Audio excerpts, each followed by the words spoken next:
Pēc ziemīgas un dažādiem notikumiem pārbagātas dienas tā vien kārojas izkarsēties siltā pirtī un izpeldēties baseinā. To visu var izbaudīt šeit, Sporta un rehabilitācijas centrā blakus Jāņa Daliņa stadionam.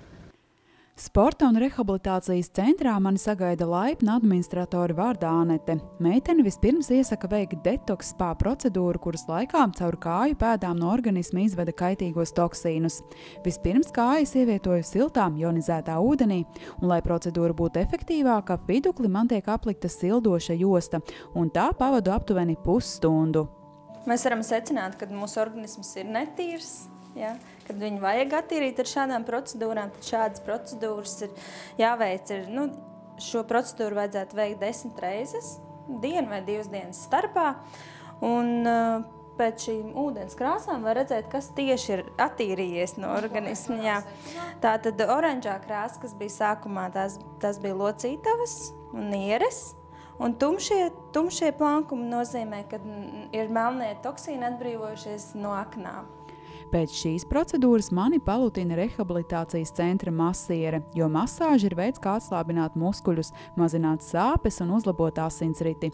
Masāžu vēl patīkamāk rada mierīga un harmoniska mūzika. Un tad jau arī laiks baseinam un dažādām ūdens procedūrām. Vispirms kārtīgi izkustos ūdens aerobikas nodarbībā. Ūdens pretestība ķermenim nodrošina daudz lielāku slodzi, kas paaugstina manu izturību un labvēlīgi iedarbojas uz sirdsdarbību. Pēc šīs nodarbības jūtos daudz mierīgāk un atbrīvojusies no ikdienas stresa, tāpēc atpūtu turpina rehabilitācijas centra pirtī, jo tās ārstnieciskās īpašības ir labi zināmas jau kopš seniem laikiem. Pirms dodos uz nākamo spā procedūru, apmeklēju pilates, vingrojumu kompleksu, kas attīsta un nostiprina muskuļus. Šo nodarbību laikā tiek stiprināti dziļie muskuļi, veidojot slaidu un staltu augumu. Viena no patīkamākajām procedūrām ir zemūdens masāža, kurai piemīt nomierinošs efekts. Šī procedūra veicina vielmaiņu, uzlabo dažādus zemādas procesus, stimulē sviedru un tauku dziedzaru darbību, kā arī labvēlīgi ietekmē muskuļu tonus un padara ādu elastīgu. Pēc patīkamās masāžas tieku iesmērēta ar Saku ezera ārstnieciskajām dūņām un satīta siltās segās.